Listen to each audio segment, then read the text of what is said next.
WBCB presents Pro Wrestling Weekly. Enough is enough, and it's time for a change! I can't believe I'm putting my voice to this. Call in with a question or comment at 215-949-3232 or 888-922-2149. Thank you for your irrelevant opinion. And now, here's your host of Pro Wrestling Weekly, Fearon Derry. The first thing you need to do is to tell these people to shut up if you want to hear what I gotta say. I'm a broadcast journalist. I have a right to my opinion. Oh, son of a... I am the best on this microphone, in that ring, even in commentary. There's the sound of the bell, and we are set to go. This is Pro Wrestling Weekly, heard normally on 1490 AM WBCB and always on WBCB1490.com. I'm your host, Fearon Derry, normally on the air, but not today thanks to Pennsbury High School football. So it's another Webisode. This is the 6th Webisode that I have thrown together on the heels of a lot of stuff coming out of the Night of Champions pay-per-view. So no Nick Cataldi today. Boo! No Lucas the intern. That is not fair. Just me, a microphone, my thoughts, and a lot of sleep deprivation. Holy shit, that's scary. Let's get right into it. In case you missed it, Roman Reigns was pulled from the Night of Champions pay-per-view the day before the event, last Saturday. Reigns required emergency surgery to repair a hernia. In fact, WWE sent out a mass text about the emergency surgery in the 12 o'clock hour last Saturday when Pro Wrestling Weekly would have normally been on the air. That would have been amazing news to break live during the show, but instead, here I am a week late, thanks to preemption. Anyway, WWE physician Chris Aman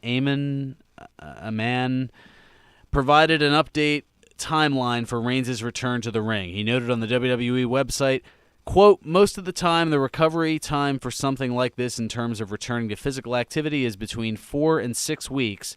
This was a pretty significant hernia, so it will probably be closer to 6 weeks.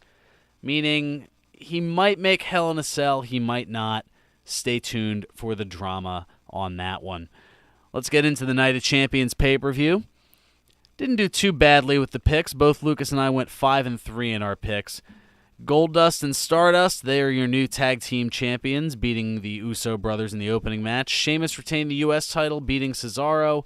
The Miz is your new Intercontinental Champion, beating Dolph Ziggler, or is he? We'll get into that a little bit later. Seth Rollins beat Roman Reigns via forfeit in 10 seconds due to the aforementioned injury. And after the match, Rollins issued an open challenge, which was accepted by a returning Dean Ambrose. They brawled in the crowd for a while. Triple H eventually broke it up with a lot of security, and looks like that feud's going to continue. Rusev beating Mark Henry and crushing America. Yeah, it's kind of what Lucas and I figured. We got that one right. Randy Orton beating Chris Jericho in his swan song as he heads back off to tour with Fozzy for a little while. AJ Lee is your new Divas champion, beating Paige and Nikki Bella in the triple threat. And John Cena defeated Brock Lesnar by disqualification. Seth Rollins ran in, hit him with the Money in the Bank briefcase. So Brock Lesnar still your WWE World Heavyweight Champion, but Cena won the match, so that technically counts as a loss for both Lucas and I. 5-3 for the pay-per-view. We both were 51-22 is my record. Lucas 41-25 for the calendar year of 2014. Not too shabby. Gotten more right than we have wrong. That's for sure. Now, an interesting story coming out of Night of Champions. WWE denying that Lesnar, of course, WWE World Heavyweight Champion Brock Lesnar, suffered from heart problems at the pay-per-view. They issued a denial to the Washington Post about Brock Lesnar's health rumors after the paper picked up on, quote, several fan sites, wonder what that means, questioning whether Lesnar's profuse sweating and red purplish face was the cause of heart problems or blood pressure issues, and WWE said there is, quote, no truth to the rumors about issues with Brock Lesnar's health. I didn't know that there were any issues. Lesnar looked kind of Lesnar-ish, but I guess people thought that his complexion looked akin to that of the Ultimate Warrior's mere days before he passed away during that whole WrestleMania weekend earlier this year. Speaking of passing away and Hall of Fame inductions and things of that sort. That is the worst segue. Michael Moody, the oldest son of WWE Hall of Famer Paul Bearer, of course, William Moody, who was inducted into the Hall of Fame earlier this year. Well, Michael Moody died this past Sunday, according to a post on his brother's Facebook page. The cause of death was not revealed. I don't mean for this to sound like a sad show, but it seems like there's more bad news than good news. Where's Wade Barrett when we need him? WWE Hall of Famer Tammy Sytch addressing some medical rumors. Tammy Sunny Sytch disputing online rumors that she suffered a seizure at an autograph signing this past weekend. She tweeted, quote, "Sorry to disappoint. I just got dizzy and passed out. Hadn't eaten all day. No stroke, no seizure. Please stop spreading the rumors." Sytch appeared at the Legends of the Ring Fan Fest this past Saturday in Monroe, New Jersey, and was at another event in New York State where the alleged seizure occurred that she is disputing. Also, the Intercontinental Championship seems to be a hot potato, as the title changed hands twice over the course of the past week. I mentioned The Miz beating Dolph Ziggler at the Night of Champions pay-per-view. One night later, Ziggler regains the title in a similar fashion to the way he lost it, with hooking of the tights. The ladies, I'm sure, are rewinding and replaying on that one, and I'm sure they can do that on the WWE Network for $9.99. Damn the shameless plugs. WWE, it's apparently contagious. So let me switch over to TNA. As Dixie Carter, she addresses the locker room and believes that a TV deal will be set well before January. Of course, TNA recently did the TV tapings in Bethlehem, Pennsylvania, and she addressed the locker room during that time regarding the company's television situation. She said she believes they will have a television home on January 7th and expressed happiness with Impact airing on Wednesday nights as opposed to Thursdays. Possible speculated networks include WGN America, as Dixie was in Chicago, where the network is based out of not too long ago. And WGN America had WWE Superstars for a while. There's also the possibility of the Velocity Network, as well as a return to Spike TV. No word yet on what's going to happen, so stay tuned. TNA Impact, Wednesday nights. I'm sure they'll let you know what's going on. Speaking of TNA, a former WWE announcer teasing that he might work for them, or that he is working for them. I don't know, he's leaving you guessing. Former WWE announcer Josh Matthews teased on Wednesday through his Twitter that he is now working for TNA. Matthews hasn't tweeted since June 21st and was released on June 25th. Yeah, that's, I don't know, coincidence, possibly? Anyway, he tweeted a picture of a Tom Petty concert in Nashville and said his boss was better than everyone else. He also retweeted a direct question asking if he was with TNA now, though he didn't comment on the tweet. Now, for what it's worth, I'm no math major, but the tweets were exactly 13 weeks or 91 days apart. So it's possible Matthews was waiting for his 90-day non-compete clause to expire before saying anything. And probably 3 months from now, when these tapings that are currently going on air, you might see Josh Matthews. But they've probably kept him hidden doing some backstage things because they didn't want word to get out while the 90-day non-compete clause was still going on. I'm sure WWE's just a little finicky about that. I don't know. Hard to say. Prince Devitt, he gets a new WWE NXT name. The international wrestling star Fergal Prince Devitt, very popular over in the UK, was given his new name for NXT, Finn Balor. Or is it Finn Balor? I don't know. I'm not good with accents and things like that. I'm sure I'm going to get heat from Jay Hunter at OSW Review about that. Speaking of heat, though, the Hulkster's got some, thanks to his restaurant, the dress code being criticized. The dress code at Hulk Hogan's Hogan's Beach restaurant in Tampa, Florida, was mocked in a TMZ story that features the headline, "Don't dress like a black guy, brother." I can't make this stuff up. The dress code includes no sports or sleeveless jerseys, so if you're looking to watch a Buccaneers game, I guess you're kind of out of luck at Hogan's Beach. No low-hanging pants or shorts, oh darn. No hats worn sideways or back-facing, and no high-top sneakers. I guess that sucks for Chris Cross. I don't know. Oh, no, they didn't say anything about backwards, so I guess maybe that's okay. But also on the list, no do-rags or bandanas, even though on the sign, Hogan is wearing his trademark bandana as part of the Hogan picture. So, needless to say, once word came out of that, 9 hours later, 9 hours after the story was posted, an updated one from TMZ titled, "What You Gonna Do with Racist Dress Code? Destroy It." Yes, that was the headline, noting that Hogan called the restaurant's managers personally, seeing as Hogan doesn't own the eatery but licenses his name to it, demanding that the sign be taken down permanently, and they agreed. The dress code was modeled after ones used at Las Vegas and Miami pool parties, and as long as I can adhere to the dress code, I think I may have to make a trip down to see Hogan's Beach down in Tampa, Florida. How likely that is? I don't know, but as the weather gets colder, it definitely sounds a lot more tempting, to say the least. A couple of TNA stars on CBS's Amazing Race. That's right, Robbie E. and Brooke Tessmacher began their run on the CBS television show Amazing Race last night. Their 25th season, or I guess 25th half. Well, they say it's the 25th season, but it definitely hasn't been around for 25 years. Apparently a season is a 13-week episode. So I guess they're making seasons like actual seasons as opposed to years. TV confuses me. This is why I'm still with radio. Anyway, in the first leg of the race, Brooke and Robbie finished 4th out of the 11 teams going from New York City to the U.S. Virgin Islands and remained in the competition. We'll see how they do next week going from the U.S. Virgin Islands to the United Kingdom. Maybe they can say hi to Jay Hunter. I don't know. I've mentioned him twice. I'm sure the check will be in the mail.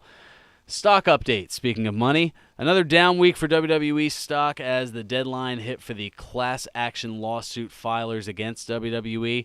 Overall, the stock fell 51 cents a share to $14.18 a share. In 2 weeks, it's fallen over $1 a share, and that is not good. A couple of notes and things before we head on out of here. Keeping it real short and sweet this week. No nonsense, no pomp, circumstance, or anything of that nature. Although, speaking of pomp and circumstance, and aside, somebody passed this along to me on Facebook. Apparently, the wrestling t-shirt website that's very popular, Barbershop Window, is now teaming up with a company to make wrestling trunk-themed underwear. I kid you not. So if you... they have three different styles of these. So if you perhaps wanted to wear a pair of briefs that looked like Ric Flair's trunks with the RF stitched on it and everything, you could buy it from Barbershop Window. The other two are the old-school Macho Man trunks. I believe they're orange with the 3 stars.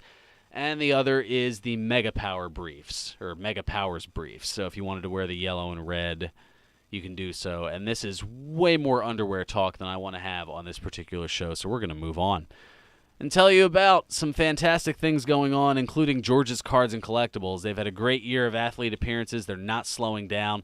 Coming up 2 weeks from today, if my math is right. Yeah, because today's the 27th and the 4th and the 11th. Yeah, 2 weeks from today, Sean Waltman, formerly known as X-Pac, will appear at George's Cards and Collectibles in the Neshaminy Mall from 1 until 3 p.m. So you can listen to Pro Wrestling Weekly. We will be on the air at that point on October 11th. Tune into the show and then head on over to George's from 1 to 3 on October 11th. And you'll more than likely see Lucas and I there, seeing Sean Waltman. Good times. Plus, for the Eagles football fans out there, 2 days later, Eagles kicker Cody Parkey, he has turned a lot of heads already, and Eagles punter Donnie Jones, part of that fantastic special team that has led the Eagles to be 3-0 so far. They'll appear for autographs at George's in the Oxford Valley Mall on Monday night, October 13th from 7 to 8 p.m., just enough time to get home for Raw, right? At least that's what I'd think. Check out George's 3 locations for all your sports and wrestling memorabilia needs. Their original store at 7755 New Falls Road in Levittown, in the Oxford Valley Mall and the Sears Court on the lower level, and their newest location in the Neshaminy Mall in the movie theater wing. For more information on the upcoming X-Pac appearance, you can give George's a call at 215-943-2475 or visit them on the web at georgescollectibles.com. And as if that wasn't enough, it's back Saturday, November 15th. It is Sign-A-Mania 8 at Bucks County Technical High School, 610 Worcester Road, Fairless Hills, Pennsylvania. More names have been announced. So far, you've got former WWF Tag Team Champions Matt and Jeff the Hardy Boys. You've got the Steiner Brothers. Rick and Scott will be at Sinomania 8. Recently released former WWE superstar, previously known as Alberto Del Rio, will be at Sinomania. And just announced this past week, former WrestleMania 2 main eventer King Kong Bundy, as well as former ECW, TNA, and WWE star Stevie Richards, and a Philadelphia native as well. Stevie Richards will be in attendance at Sinomania 8. Again, that's all Saturday, November 15th. Bucks County Tech High School, 610 Worcester Road, Fairless Hills. More information, you can either go to georgescollectibles.com or sinomania.com, and they will be your hookup. Holla if you hear them. Also, went to the Monster Factory last week, and that was a lot of fun. And Monster Factory Pro Wrestling action returns next Saturday, October 4th, at the Monster Factory, 541 Mantua Avenue in Paulsboro, New Jersey. This is for a special fundraiser event. Tickets are just $10, and all proceeds go to the Paulsboro Wrestling Room Fund. Different prize packs will be raffled off, including Phillies and Flyers merchandise. So far, advertised for the event, Red Scorpion, QT Marshall, Cheeseburger, Chad Kensington, Nate Francis, Royale Money, and Luis the Punisher Martinez. 3 weeks after that, on Saturday, October 25th, the Monster Factory back in action featuring a Monster Mash Melee. I wonder if it'll be a graveyard smash. Now, to find out what it is, go. I'm more than likely going. Also on the card, new Supersonic champion Mikey Webb defends against War. That's right, War's back. As if all that wasn't enough, you go to the Monster Factory show on October 25th at 7 o'clock and bring your ticket stub back the next night. You can watch WWE Hell in a Cell for free with some of your favorite Monster Factory wrestlers. More information available at monsterfactory.org. I think it's that time for Today in Wrestling History, September 27. On this date in 1998, the WWF held its Breakdown pay-per-view. Oh, I remember this well. Where Kane and The Undertaker in the main event pinned Stone Cold Steve Austin simultaneously to end Austin's WWF Championship reign and lay into question who is the champion, and that would begin to be settled the following month at Judgment Day. Also on this date in 1999, WCW Monday Nitro aired live from Atlanta, Georgia. And in the main event, Bret Hart and Ric Flair defeated Diamond Dallas Page, Lex Luger, and Sting in a handicap tag team match. Gotta love those pay-per-view quality events given away for free on Monday Nitro. And finally, on this date in 2012, TNA Impact aired live from the Impact Zone in Orlando, Florida, where Austin Aries and Jeff Hardy teamed up in the main event to defeat Bobby Roode and Bully Ray in a tag team match. That was Today in Wrestling History, September 27. Bum bum ba-da-dum bum ba-da-dum. Yeah, it's the quick version. Not doing any effects or any of that nonsense. At least not today. Just getting it up, getting it out there for you. That's what we try to do. Birthdays. Not a whole heck of a lot of them in the wrestling world. In fact, there aren't any. And there really weren't any in the comedic world either for Lucas. The best I've got on this date in 1949... Major League Baseball Hall of Famer and Philly favorite Michael Jack Schmidt turning 65 years old today. Happy birthday, Mike Schmidt. That's going to about do it for me. I will be back on the air next week, Saturday, October 4th. Lucas will be back in the house. I'm sure he'll have a lot to say. Nick Cataldi, he'll probably throw a few yays in there as well. And that'll pretty much do it for this special webisode of Pro Wrestling Weekly, exclusively here for WBCB1490.com and the WBCB Pro Wrestling Weekly